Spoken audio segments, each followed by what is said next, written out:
So this is the inside of your charger. Specifically, this is the Asus one that I'm taking apart. So we have our regular capacitors, electrolytic capacitors, and we have two transformers, the small one and the big one. And this little glue thing is covering the oh, this one's the transistor or something, I guess.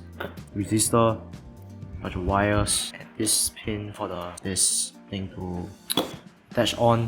So yeah, this is what it is inside of your phone charger. At first I want to take out and desolder the USB-A port, but it's angled. I don't want. Maybe this thing is going to be straight to the erase bin, and that's it for this YouTube shop.